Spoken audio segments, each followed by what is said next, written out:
Este es un libro editado en 1976 en Estados Unidos. Es una edición de bolsillo, la cuarta. En este momento se llevaban vendidos 1 millón de ejemplares. Sin embargo, no es una novela ni es un tema polémico de actualidad, sino que el libro se refiere única y exclusivamente a un tema del pasado. A un tema del pasado muy sugestivo, pero que está ahí, que teóricamente no debiera interesarnos demasiado. El diluvio del Arca de Noé. Esto demuestra dos cosas. Primero, que en Estados Unidos se venden muchos libros. Y segundo, que los temas del pasado siguen interesando al hombre. Como si él estuviera empeñado en conocer sus raíces, conocer su propio origen, buscar su propia identidad. El tema al que se alude en el libro, y que, bueno, habrá supuesto ya a estas alturas algunos millones más de libros vendidos, es ese relato del diluvio bíblico. Comprobar, a lo largo de una investigación que en muchos casos fue exhaustiva, que lo que aparece en la Biblia, el libro más vendido, el auténtico bestseller de los libros, es un relato auténtico. No era una empresa descabellada. Ya hace mucho tiempo se viene comprobando desde un punto de vista arqueológico que muchas de las cosas, muchos de los relatos que aparecen en la Biblia no son pura ficción, ni mucho menos, sino que están reflejando acontecimientos que sucedieron en aquella época o épocas anteriores, que en cierto sentido la Biblia es una especie de crónica bastante exacta. Por ejemplo, se descubrió después a nivel arqueológico que los hititas mencionados en la Biblia existieron. Se comprobó que la tumba de Abraham existió tal o existe tal como está descrita en la Biblia, que la Torre de Babel fue también algo auténtico. Es decir, con un afán moralizador o con una línea más o menos tendenciosa, hay muchos hechos del pasado que aparecen reflejados en la Biblia de una manera exacta. La cuestión está en si ese diluvio, ese relato escalofriante que aparece en la Biblia, fue real también, fue auténtico o no. Los indicios, por eso que les decía antes, reflejaban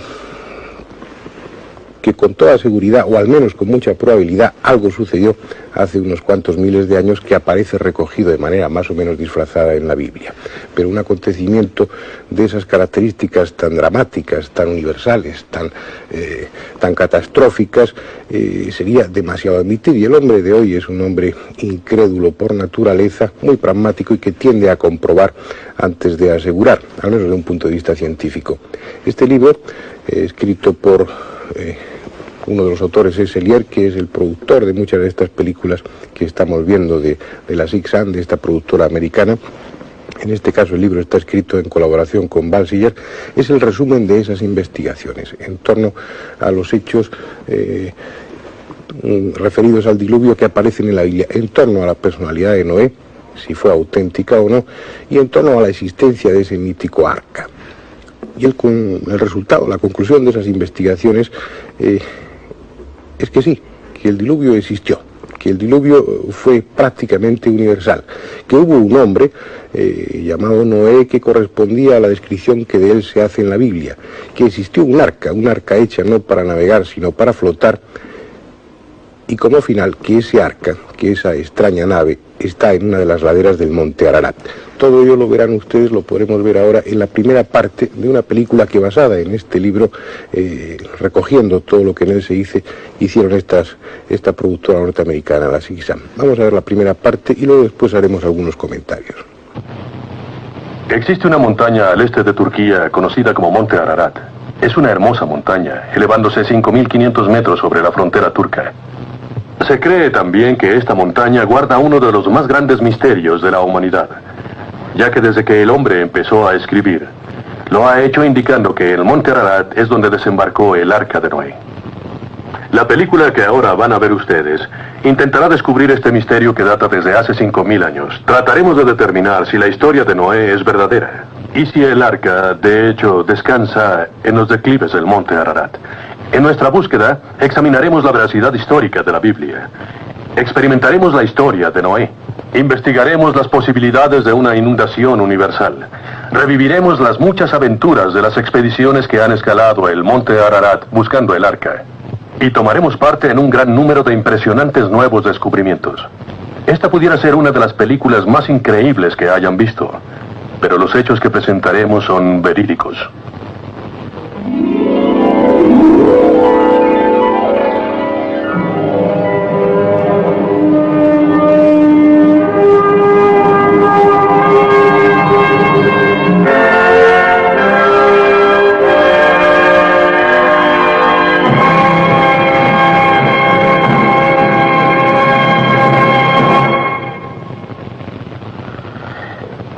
Digamos que el redescubrimiento del Arca de Noé y el establecimiento científico de este hecho representan el descubrimiento arqueológico más grandioso. El redescubrimiento del Arca de Noé conducirá a serias dudas acerca de las más importantes teorías de la ciencia moderna. Todos estarían impresionados, sorprendidos e intrigados si el Arca de Noé fuera descubierta en Ararat. Si el Arca de Noé está ahí, esto será la comprobación de que la Biblia, aún en sus primeros capítulos del Génesis, no es poesía ni mito, sino historia fidedigna.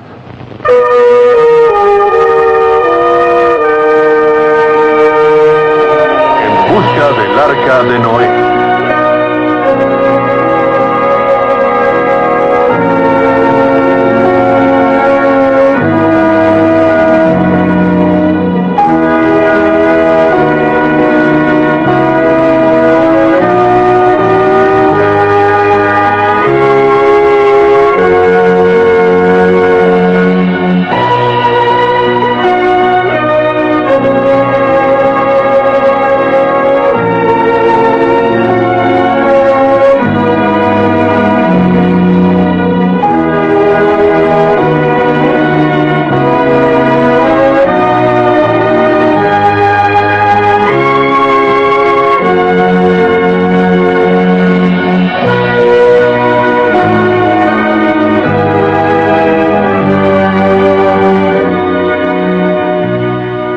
Millones de personas, cristianos, judíos y musulmanes, los que conocen esta historia.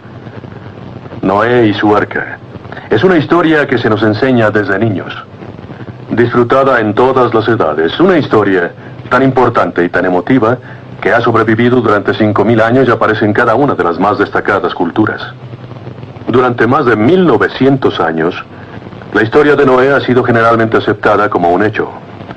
Pero durante el siglo pasado, con el advenimiento de investigaciones científicas más agresivas, los escépticos han surgido. Han marcado la historia como una dudosa combinación de realidad y fantasía. Han dicho que la historia de Noé, como aparece en la Biblia, no es más que una leyenda. Así que en nuestra búsqueda del Arca de Noé debemos empezar por consultar la sección de la Biblia donde aparece la historia de Noé. Debemos intentar determinar si la Biblia es fidedigna, si es en verdad una historia real de las civilizaciones antiguas, aun cuando algunos piensen que es presuntuoso el tratar de comprobar la Biblia. Hay algunos que trabajan vigorosamente para lograrlo. Tenemos a historiadores, arqueólogos, estudiosos. Y casi todos los días, algo que se descubre arroja nueva luz en los aspectos históricos de la Biblia. El Génesis menciona la construcción de la Torre de Babel o Babilonia en una ciudad que se enorgullecía de ser la capital del mundo. Los arqueólogos han luchado durante mucho tiempo por encontrar la histórica torre. Ahora creen haberla encontrado. Indicaciones de una gran torre en forma piramidal llamada Zigurat han sido localizadas en el valle de Mesopotamia, cerca de la antigua Babilonia. Informaciones históricas muestran que el rey inició la construcción de la más alta torre de la época, solo para abandonarla, dejándola inconclusa por siglos. El capítulo 10 del Génesis es conocido como la Tabla de las Naciones. Es una descripción del mundo y de sus líderes después de la era de Noé. La Tabla de las Naciones relata en dónde reinaron los hijos, nietos y bisnietos de Noé. Al hacerlo, refleja con precisión el estado geopolítico del mundo en esa época. Durante mucho tiempo, la Biblia aludió a un imperio que los arqueólogos no habían podido ubicar, hasta que finalmente en 1906, Hugo Winkler descubrió unas tablillas en el centro de Turquía que confirmaban la existencia del imperio hitita. El Génesis dijo que existía, la ciencia lo confirmó. La mayor parte del Génesis se refiere a la historia de Abraham, el patriarca de los judíos. Se dice que Abraham nació en el año 2000 a.C. en la ciudad de Ur, en Sumeria. Abraham viajó de Ur hacia Canaán. Una vez más, los arqueólogos han encontrado pruebas de que ahí también, tal como lo dice el Génesis, existió una civilización floreciente. La tumba de Abraham se encuentra en Hebrón. Su historia confirma de nuevo el drama de su existencia, su historia tal como la cuenta el Génesis. Uno de los arqueólogos que ha dedicado 25 años al estudio del Medio Oriente es el Dr. Philip Hammond. Le hemos pedido al Dr. Hammond que nos informe acerca de la exactitud histórica de la Biblia. Por supuesto, la arqueología no intenta probar a la Biblia en un sentido estricto. Por otro lado, Los arqueólogos desde prácticamente los inicios del trabajo en el Medio Oriente han descubierto un gran número de piezas que consideramos arqueológicas y que de hecho apoyan los fundamentos del material bíblico. En Hebrón, por ejemplo, haciendo excavaciones cerca del Golfo, descubrimos que el sitio había sido habitado durante un largo periodo y al acercarnos al periodo bíblico estudiado, descubrimos que los muros principales se apegaban ciertamente a las fechas bíblicas en un margen muy amplio. Algunos otros lugares han aportado tipos similares de material. Encontramos en Jericó que los materiales bíblicos nos indican que el lugar estuvo deshabitado por un cierto periodo al considerarlo tabú. Y después fue habitado en la era del hierro y esta es la situación con la que nos encontramos, por lo que frecuentemente el apoyo arqueológico para las historias bíblicas, fundamentos bíblicos, es muy fuerte. Los investigan más profundamente en las arenas del Medio Oriente, nuevas pruebas son aportadas a la exactitud histórica de la Biblia. Tenemos pruebas de ciudades tales como ciudades mencionadas en la Biblia, pero ocultas durante siglos bajo la imponente belleza de la Tierra Santa. Estas son ruinas resonantes con los ecos de nuestra herencia. El Génesis es entonces un notable documento histórico, y es en el Génesis donde encontramos la historia de Noé. La siguiente etapa en nuestra búsqueda del Arca de Noé será examinar la historia de Noé de acuerdo a la Biblia.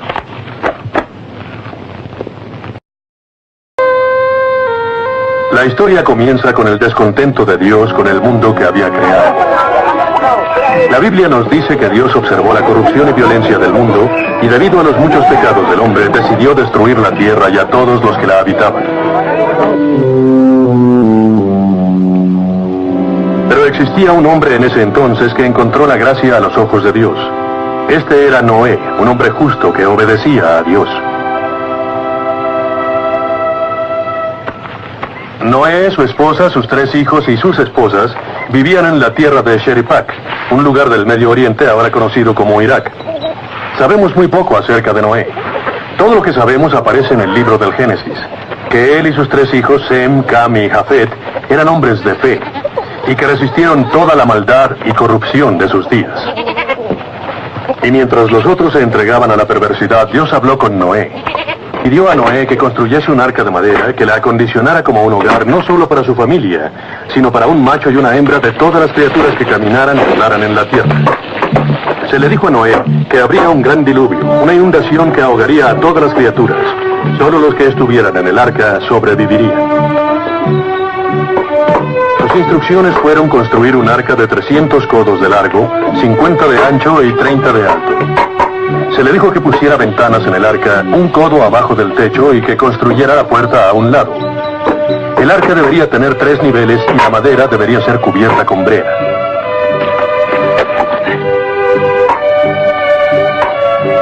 Durante años, Noé y su familia trabajaron construyendo el arca. Y durante su construcción la gente solía reunirse para ridiculizar a Noé.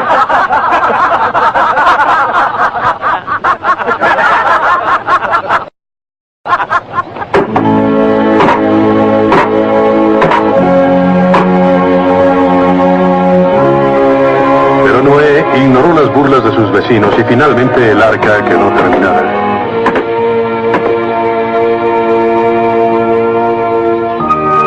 Noé hizo lo que el Señor le había ordenado. Reunió a 2 de cada una de las criaturas vivientes, un macho y una hembra.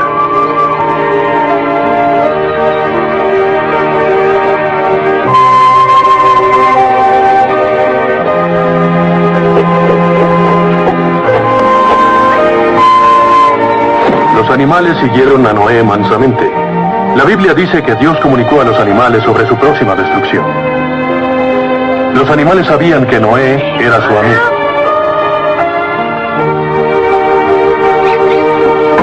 Mientras continuaba reuniendo los ejemplares, su familia se alistaba para el largo viaje por iniciarse. Se construyeron jaulas, se almacenó heno y se recolectó suficiente comida.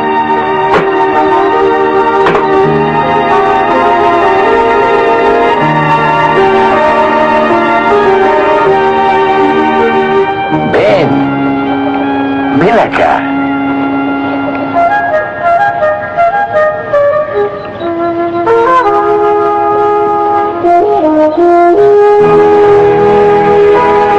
Pronto los animales animales estuvieron reunidos y las provisiones listas.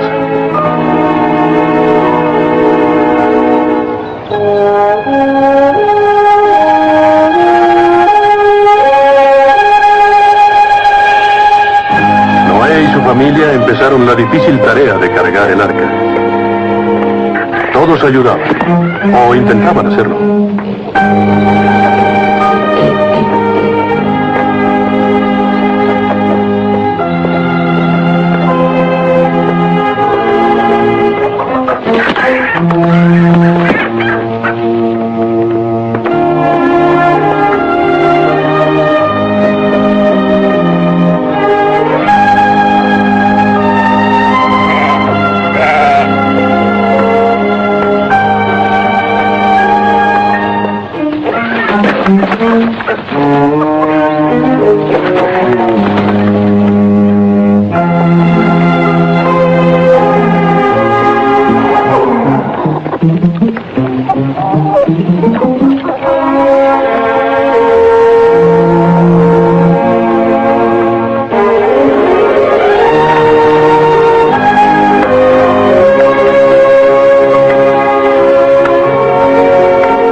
Habiendo embarcado los víveres y los animales, Noé, su esposa, sus hijos y las esposas de estos subieron al arca.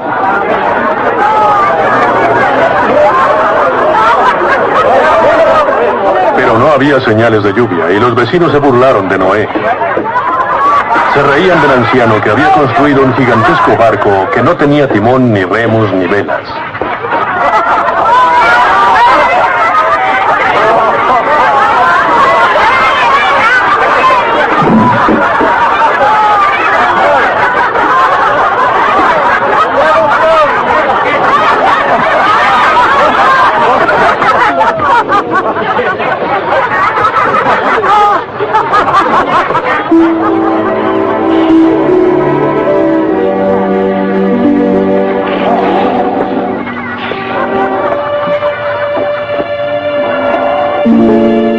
Los días pasaron y todavía no había señales de lluvia.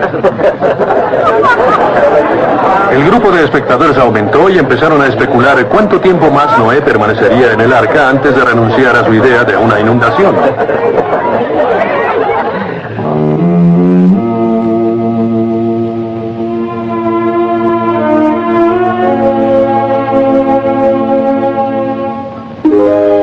Durante 7 días y 7 noches, Noé y su familia vivieron en el arca esperando a que principiara la lluvia. Digamos una plegaria.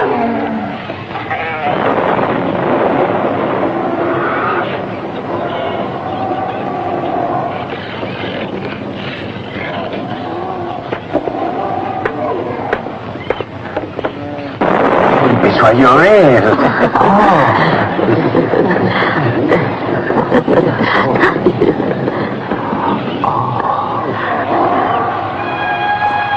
La lluvia principió, suavemente primero, y los vecinos se burlaron.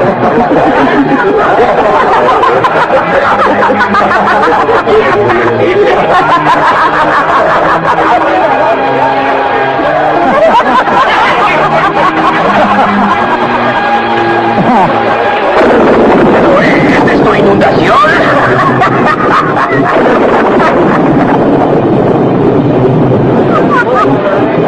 Pero mientras el cielo estallaba en rayos y truenos y la lluvia caía en torrentes, los vecinos se dieron cuenta de que nunca habían experimentado una tormenta similar.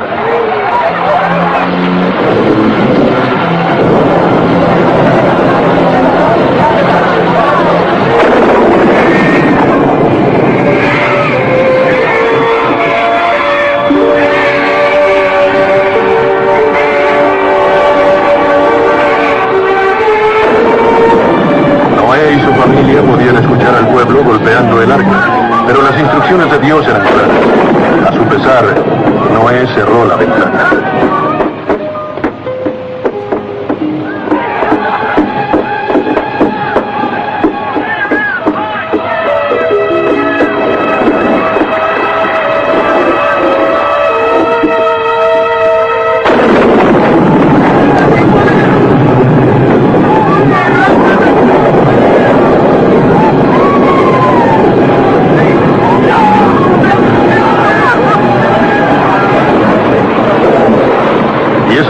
hace 5000 años, la lluvia cayó en grandes torrentes del cielo, y las aguas subterráneas brotaron cubriendo la superficie de la Tierra. La lluvia siguió cayendo durante 40 días y 40 noches.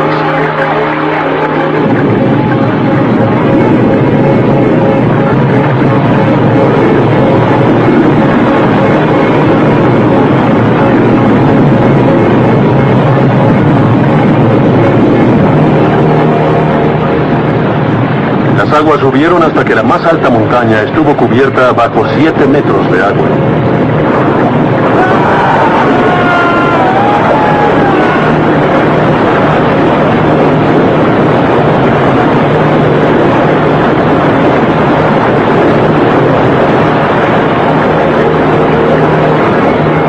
Todo lo que vivía y se movía en la tierra pereció en la gran inundación. Todo, excepto los que flotaban en las aguas dentro del arca.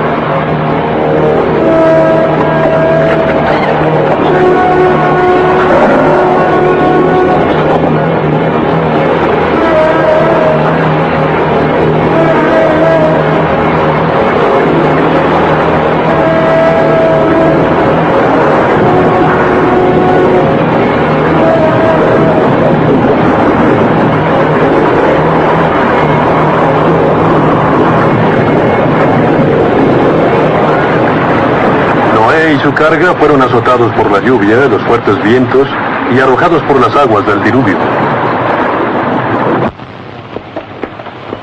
Y mientras se dedicaban a sus diarias tareas de cuidar a los animales, ni siquiera sabían si las aguas algún día bajarían.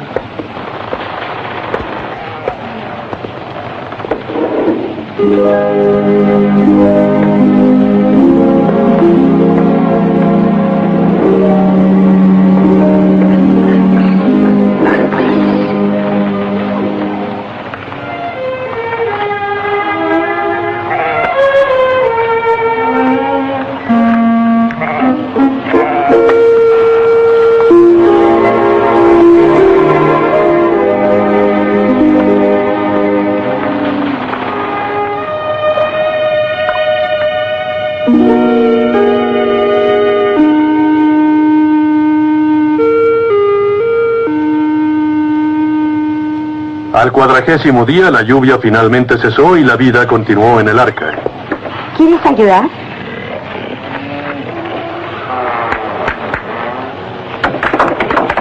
Golpéala, golpéala.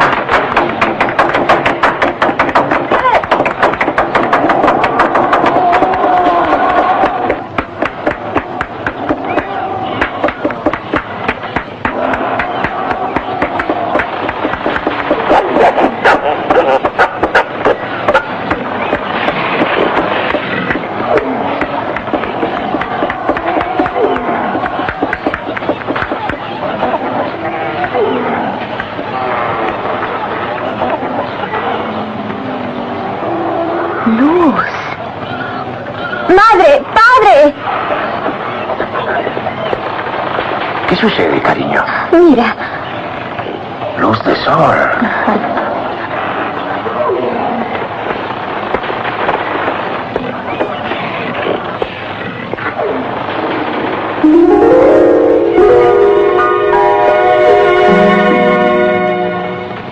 Ha dejado de llover.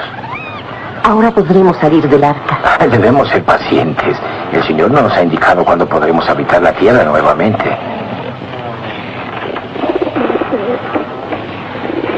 En 2 ocasiones, Noé envió a una paloma fuera del arca esperando que encontrara tierra firme y vegetación.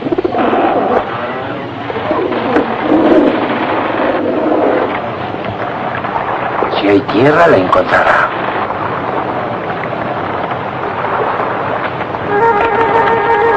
La primera vez, la paloma regresó al arca sin haber encontrado tierra firme.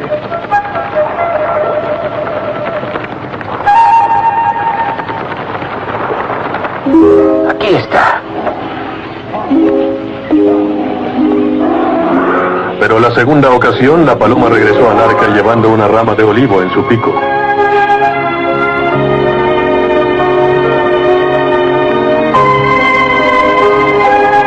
Noé había estado en el arca durante 5 meses flotando en las aguas antes de descansar en el monte Ararat.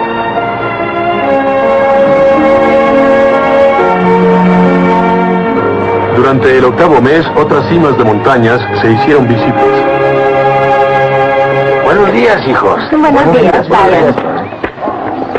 En el 9º mes, Noé hizo una horadación en el techo del arca para así poder examinar la montaña.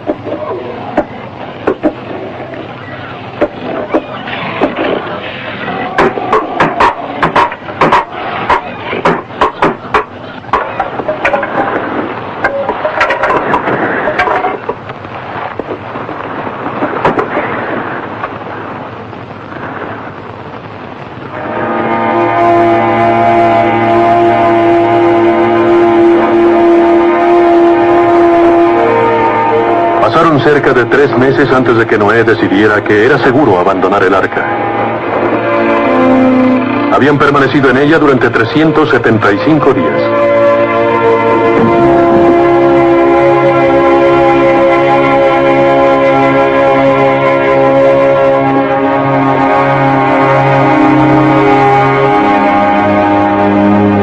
Todas las criaturas del arca descendieron por las colinas del monte Ararat para repoblar el mundo.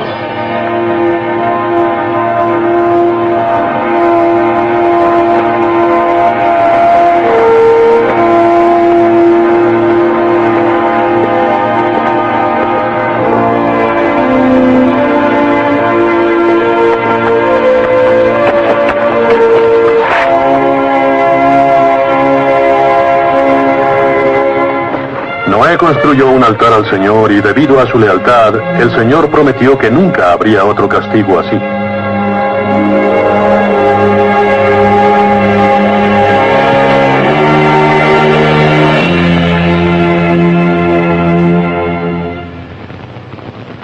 La historia de Noé de acuerdo con la Biblia. ¿Pero es cierta? ¿Pudo el arca ser construida para mantenerse a flote durante 13 meses? ¿Pudo transportar a todos esos animales? ¿Estuvo la tierra realmente cubierta con agua? Y finalmente, debido a que la madera del arca fue cubierta con brea, ¿existiría evidencia de su existencia en el área conocida como Ararat? Todas estas son preguntas válidas. Y en la búsqueda del arca de Noé son estas las preguntas que deben ser examinadas.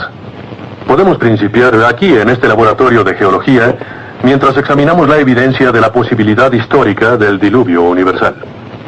Una inundación así debería haber dejado inmensos depósitos de sedimentación en todo el mundo.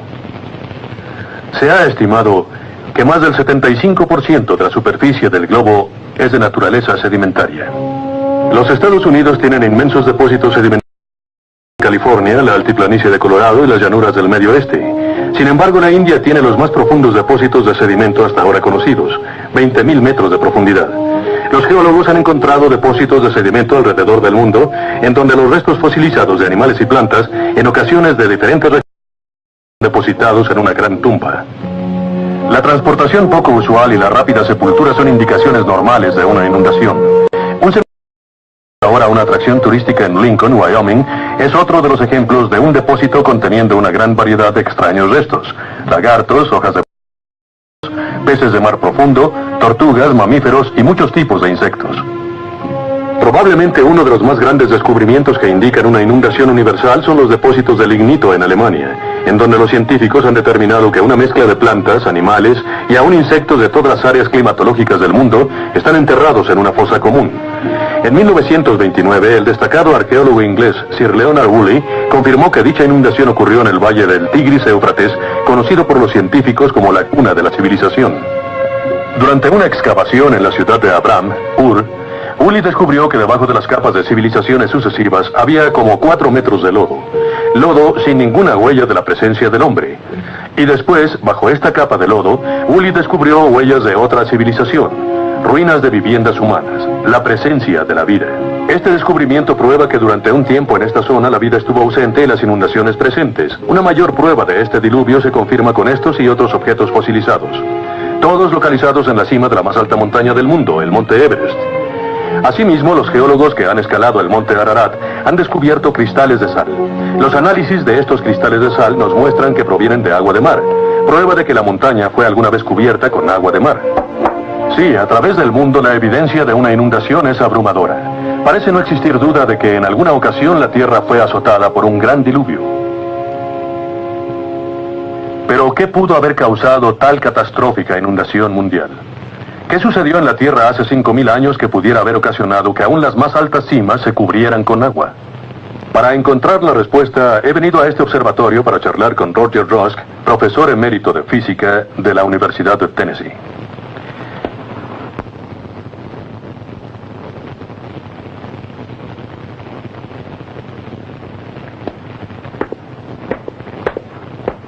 Hola.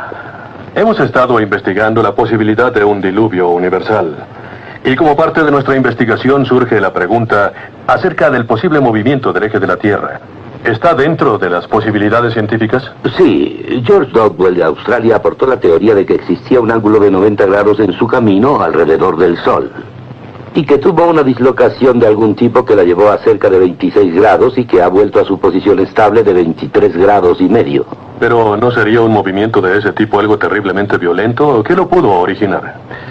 Pues varias cosas podrían originarlo. Existen agentes. Un cometa que se estrellara en la Tierra sería uno. Ajá. Y un asteroide estrellándose podría ser otro. Ahora, si en realidad existió dicho cambio, ese movimiento, ¿qué resultados inmediatos podría tener en la superficie de la Tierra? ¿Podría originar las condiciones para un diluvio universal? ¿Alteraría los océanos y en general el mundo entero? Esta idea fue expresada en una reunión internacional de geólogos petroleros hace varios años. La idea indicaba que en un ajuste de costas como ese, si el manto central se moviese en direcciones opuestas, la órbita de giro no puede cambiar, siendo muy lenta, mientras que la respuesta de los océanos sería instantánea, y el océano sería azotado desde sus profundidades y arrojado a la profundidad en el otro extremo. ¿Quiere decir que todo un océano podría simplemente desbordarse, cubrir la Tierra, destrozando todo en su camino y después gradualmente volver a su cauce? Sí, es perfectamente plausible. Bien, profesor, ¿podría el movimiento del manto entonces ocasionar una acción volcánica muy violenta? Ah, sí, una tremenda acción volcánica. Y esto originaría una fuerza de tremenda precipitación. Verá, quizá en aquel entonces, hace mucho tiempo, existía una cubierta alrededor de la Tierra como ahora la tienen Venus y Júpiter. Un perfecto estado de situaciones para el planeta. ¿Un planeta en las sí, nubes? señor, una completa cobertura de nubes.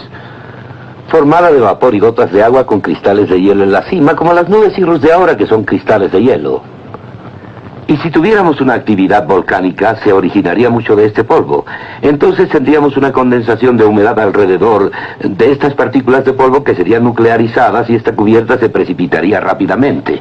Entonces, si tuviéramos en realidad esta dislocación, acción volcánica, movimiento del océano, rompimiento de la cubierta de la Tierra, el cambio, de hecho, de todo lo que acontecía, todo esto coincidiría más o menos con la leyenda del diluvio universal que virtualmente destruyó toda forma de vida. ¿Sí? ¿Cuánto tiempo hace entonces, de acuerdo con esta teoría, que pudo haber sucedido? Algo en el orden de 5 a 6.000 años.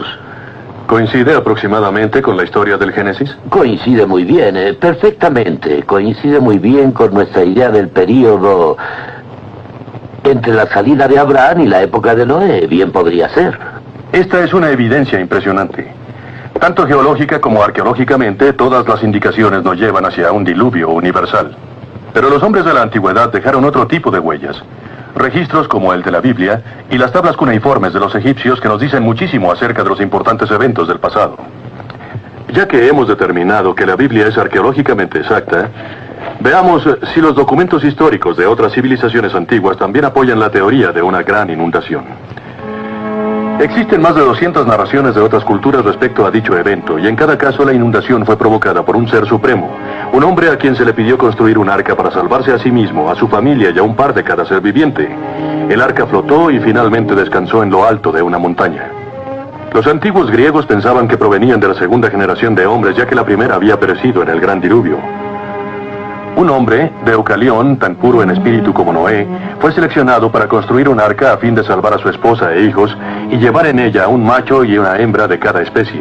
Escaparon de la inundación y sobrevivieron de acuerdo a la leyenda griega para iniciar una nueva vida en lo alto de la montaña. Al final de 1850, arqueólogos británicos encabezados por George Smith descubrieron las tablas de arcilla cuneiforme cuando localizaron la biblioteca del rey Asurbanipal. 3 de estas tablas contaban la historia que ya ellos conocían, la historia de Noé y el arca.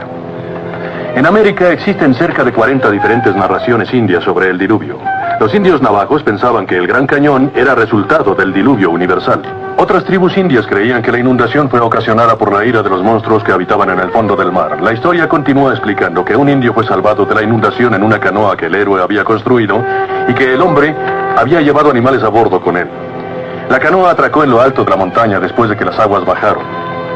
Los indios creían en todas estas narraciones sobre la inundación mucho antes de que fuesen expuestos a los europeos y sus conceptos cristianos de la inundación. El hecho de que existió una gran inundación y de que el hombre sobrevivió está asentado en la historia. Pero el que Noé y su carga viviente hayan sobrevivido a la inundación como pasajeros a bordo del arca debe todavía ser probado. Los arqueólogos coinciden en que si el arca navegó en las aguas del diluvio, su existencia puede ser probada al encontrar algún artefacto antiguo que le pertenezca. Un pedazo de la madera con que se construyó, una vasija o una herramienta, algo que pruebe que Noé y su familia existieron y que en realidad vivieron a bordo de la nave. Pero para encontrar dicha prueba se debe saber dónde buscar. Se debe saber dónde atracó el arca cuando las aguas bajaron. Se deben localizar las montañas de Ararat a las que se refiere el libro del Génesis. Aquí en el este de Turquía, debido a las leyendas locales, esta hermosa montaña legendaria es llamada la montaña del mal por los kurdos, la montaña del dolor por los turcos y la madre del mundo por los armenios. Nosotros la conocemos como el monte Ararat, el lugar de desembarco de Noé y de su arca. Localizada en la frontera que separa a Turquía de la Unión Soviética, ambas, la historia y la leyenda local, apoyan la historia bíblica de que el arca atracó aquí en el monte Ararat. Los turcos llaman al monte Ararat Agritak, que quiere decir montaña del arca, y los persas la llaman Kokino, que quiere decir montaña de Noé. Y es poco probable que exista un lugar cerca del monte Ararat cuyo nombre no nos recuerde la historia de Noé. En Nerivan, una ciudad que parece surgir de las páginas de las Mil y una noches, los estudiosos afirman que fue ahí donde Noé construyó su primera casa. Erivan se traduce como la primera aparición. Aquí en la falda de la cañada de Ajora se encuentra parte de la reconstruida antigua ciudad de Ajora que fue completamente destruida por un terremoto en 1840. Argurí, otro nombre para Ajora, significa la plantación del vino. Según los historiadores, el cultivo del vino europeo se originó en esta zona donde Noé, de acuerdo a la Biblia, plantó una viña. Y en los poblados y villas que rodean el monte Ararat, los vecinos, conocidos como kurdos, creen que el arca de Noé descansa en la montaña. Los kurdos también creen que la montaña está maldita y muy rara vez intentan escalarla. Ararat es una montaña volcánica de cerca de 6.000 metros de altura, con su cima permanentemente cubierta con glaciares y nieve. Rara vez se puede observar la cumbre. La neblina no solo cubre la cima, sino que ocasiona ventiscas durante todo el año. A menores alturas prevalecen las tormentas eléctricas. En ocasiones el sonido de los truenos no es tal, sino una reacción en cadena de ecos originados al arrojar el viento gigantescas piedras que se estrellan en las laderas del Ararat. Existen narraciones recientes de alpinistas que murieron al ser golpeados por estas rocas que podían escuchar pero no ver debido a la neblina. Otro de los aspectos traicioneros de la montaña es la total falta de árboles para utilizarse como refugio o para fogatas. La falta de agua debido a que la nieve derretida se filtra rápidamente a través de las rocas porosas hacia los ríos subterráneos. Y en las elevaciones cubiertas por la nieve hay grietas de más de 35 metros de profundidad que no son descubiertas hasta que la tragedia llega. La montaña es el hogar de algunas de las criaturas más negativas para el hombre, lobos que lo atacan y serpientes venenosas. El monte Ararat está cubierto por rocas sueltas y porosas, así que de cada 3 pasos que logra el alpinista normalmente resbala 2. Probablemente el más peligroso aspecto de la montaña sea la mala fortuna de los alpinistas al ocasionar grandes avalanchas de nieve y de rocas simplemente al dirigirse la palabra uno al otro. Los hombres que han escalado de hecho el monte Ararat es John Morris. Le pedimos que nos contara algunos de los peligros con los que se encontró en su expedición. Una de las cosas más difíciles es en relación al tiempo. El monte Ararat es la única montaña cubierta de nieve en toda la región. Así que la evaporación que se origina en la falda de la montaña se condensa alrededor de las 2 o 3 de la mañana todos los días. Normalmente en la mañana, si no hay mal tiempo en el área, la montaña es totalmente cristalina, con una vista maravillosa. Pero después, alrededor de las 10, la neblina comienza, y antes de las 2 o 3 de la tarde, casi todos los días, hay una tormenta en Monte Ararat, y casi siempre esta tormenta viene acompañada de rayos y truenos. Quizá lo más terrible que nos ha sucedido en esa montaña fue una vez en que 3 de nosotros escalábamos a 4000 metros de altura en la montaña cuando nos atrapó una ventisca que se convirtió en tormenta eléctrica, y antes de que terminara, los miembros de la expedición fuimos sacudidos por un rayo. Sé que la mayoría de las personas que son atacadas por un rayo normalmente no tienen oportunidad de contarlo. En realidad, por un momento yo también pensé que no tendría esa oportunidad. 2 de nosotros estábamos totalmente paralizados de la cintura para abajo, tendidos durante horas en la nieve. El otro compañero tenía amnesia por el impacto y caminaba golpeándose en las rocas. No sabía quién era o dónde estaba, no se daba cuenta de que se golpeaba contra las rocas, no se daba cuenta de nada. Yo no, me disculpo del hecho de ser cristiano, creo en Dios, y estoy convencido de que Dios bajó a nosotros ese día y obró un milagro que nos permitió recuperar de nuestras heridas y continuar la búsqueda del arca. Sin embargo, a pesar de los peligros de la montaña y la superstición, 39 después de Cristo, la historia antigua nos indica la presencia del arca. Pero no ha sido sino hasta recientemente, cuando las expediciones importantes han escalado las peligrosas colinas del Ararat, que hemos tenido pruebas fehacientes de la existencia del arca. La aparente razón es el glaciar. El monte Ararat está cubierto por un glaciar y nieve espesa, y durante largos periodos los veranos no son lo suficientemente cálidos para permitir el deshielo y facilitar así el ascenso a la montaña. Debido a esto, no fue sino hasta 1829 cuando el monte Ararat pudo ser escalado con éxito. El hombre que lo logró fue el físico alemán Dr. Friedrich Parrot. Había escuchado rumores de que en el monasterio armenio de Echmiadzin existía una cruz que se decía estaba hecha con la madera sagrada del arca de Noé.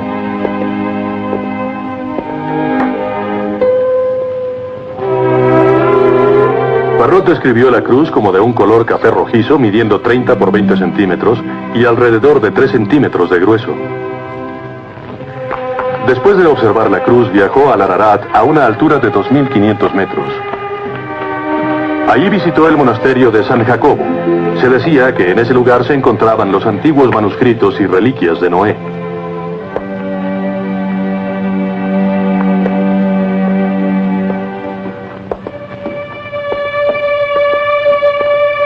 El monasterio contenía invaluables restos de la grandiosa jornada de Noé. Parrot continuó ascendiendo y alcanzó con éxito la cima del peligroso monte Ararat, pero nunca localizó el arca. Justamente 11 años después, en 1840, hubo un terrible terremoto.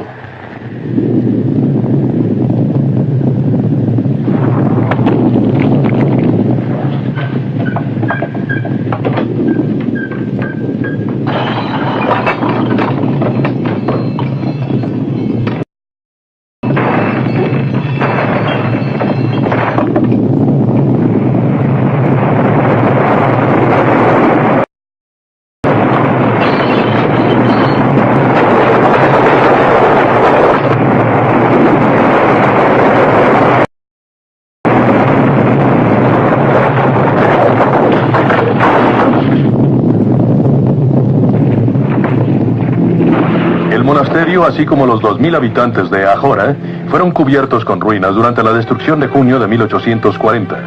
Nadie supo.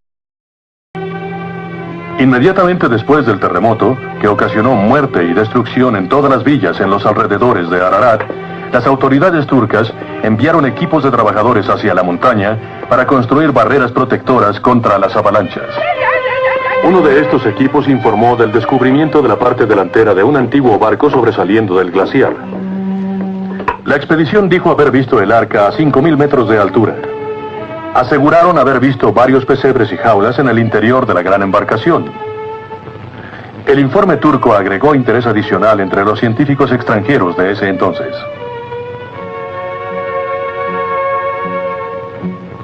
Durante todo el siglo pasado se realizaron exploraciones con la esperanza de encontrar pruebas físicas de lo que el informe de los turcos había dicho estaba allí. Hermann von Aberg conquistó la cima del Ararat en 1845.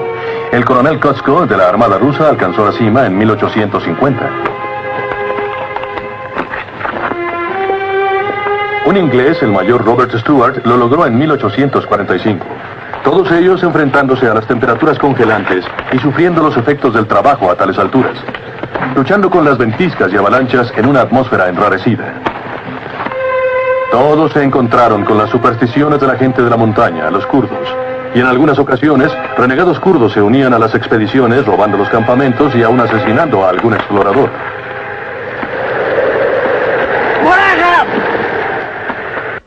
Bien, como han visto ustedes en esta primera parte del documental, hay abundancia de medios, pero también hay abundancia de imaginación y de técnica. Por ejemplo, en las secuencias del diluvio están bastante bien resueltas. Hay un aspecto dentro de esta primera parte en el que a mí me gustaría insistir. Es la universalidad de ese diluvio pretendidamente universal. Por ejemplo, es curioso, ya lo menciona en esta primera parte, el que se encuentre en esa biblioteca del rey Asurbanipal, escritas en tablillas cuneiformes, se encuentra dentro de esa epopeya de Gilgamesh, escrita en el antiguo lenguaje de Akkad, se encuentre una descripción del diluvio. Ahí el Noé sumerio se llama Utnapishtim y pasa por las mismas circunstancias por las que pasaría Noé según el relato bíblico. Es avisado también por su Dios de que va a haber esta catástrofe, se le avisa para que, él se pueda salvar con su familia y también con una pareja de cada especie animal. Y la única diferencia está en que ese diluvio que aparece en el Gilgamesh dura únicamente 6 días, al cabo de los cuales Utnapishtim suelta también un pájaro, en este caso una paloma, para ver si las aguas han descendido o no. Cuando las aguas empiezan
Este es un libro editado en 1976 en Estados Unidos.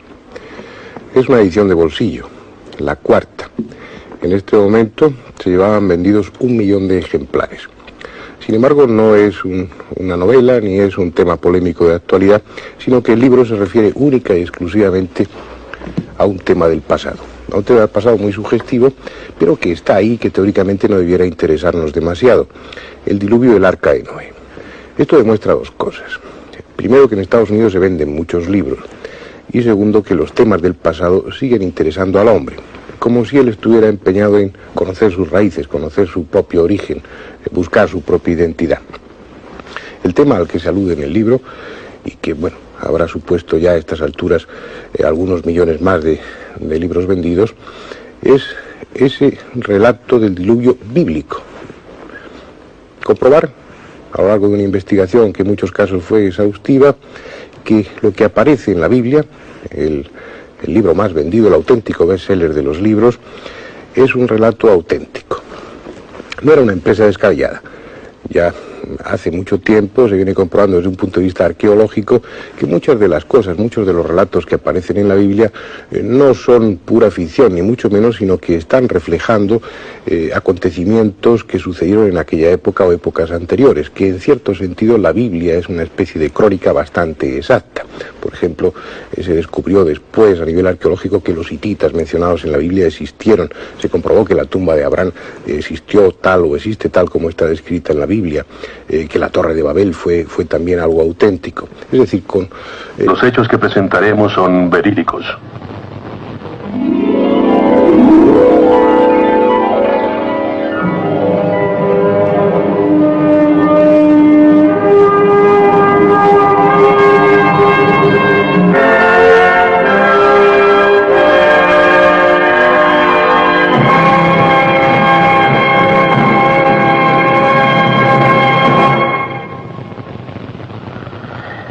Creemos que El redescubrimiento del Arca de Noé y el establecimiento científico de este hecho representan el descubrimiento arqueológico más grandioso. El redescubrimiento del Arca de Noé conducirá a serias dudas acerca de las más importantes teorías de la ciencia moderna. Todos estarían impresionados, sorprendidos e intrigados si el Arca de Noé fuera descubierta en Ararat. Si el Arca de Noé está ahí, esto será la comprobación de que la Biblia, aún en sus primeros capítulos del Génesis, no es poesía ni mito, sino historia fidedigna.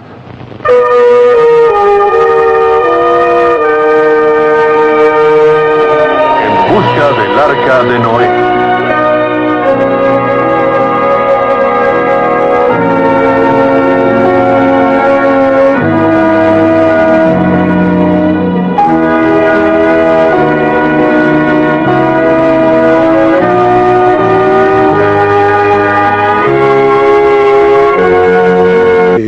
Un afán moralizador o con una línea más o menos tendenciosa, hay muchos hechos del pasado que aparecen reflejados en la Biblia de una manera exacta.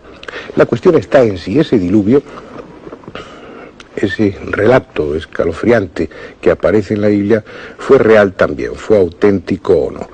Los indicios, por eso que les decía antes, reflejaban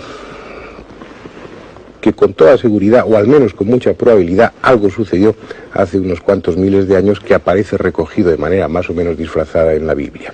Pero un acontecimiento de esas características tan dramáticas, tan universales, tan catastróficas, sería demasiado admitir. Y el hombre de hoy es un hombre incrédulo por naturaleza, muy pragmático y que tiende a comprobar antes de asegurar, al menos desde un punto de vista científico. Este libro, escrito por uno de los autores es Elier, que es el productor de muchas de estas películas que estamos viendo de la Six Sun, de esta productora americana. En este caso el libro está escrito en colaboración con Balsiger. Es el resumen de esas investigaciones en torno a los hechos referidos al diluvio que aparecen en la Biblia, en torno a la personalidad de Noé, si fue auténtica o no, y en torno a la existencia de ese mítico arca. Y el resultado, la conclusión de esas investigaciones es que sí, que el diluvio existió, que el diluvio fue prácticamente universal, que hubo un hombre llamado Noé que correspondía a la descripción que de él se hace en la Biblia, que existió un arca hecha no para navegar sino para flotar, y como final que ese arca, que esa extraña nave, está en una de las laderas del monte Ararat. Todo ello lo verán ustedes, lo podremos ver ahora en la primera parte de una película que basada en este libro, recogiendo todo lo que en él se dice, hicieron esta productora norteamericana, la Six Sun. Vamos a ver la primera parte y luego después haremos algunos comentarios. Existe una montaña al este de Turquía conocida como Monte Ararat. Es una hermosa montaña, elevándose 5.500 metros sobre la frontera turca. Se cree también que esta montaña guarda uno de los más grandes misterios de la humanidad, ya que desde que el hombre empezó a escribir, lo ha hecho indicando que el monte Ararat es donde desembarcó el Arca de Noé. La película que ahora van a ver ustedes intentará descubrir este misterio que data desde hace 5.000 años. Trataremos de determinar si la historia de Noé es verdadera y si el arca, de hecho, descansa en los declives del monte Ararat. En nuestra búsqueda, examinaremos la veracidad histórica de la Biblia. Experimentaremos la historia de Noé. Investigaremos las posibilidades de una inundación universal. Reviviremos las muchas aventuras de las expediciones que han escalado el monte Ararat buscando el arca. Y tomaremos parte en un gran número de impresionantes nuevos descubrimientos. Esta pudiera ser una de las películas más increíbles que hayan visto.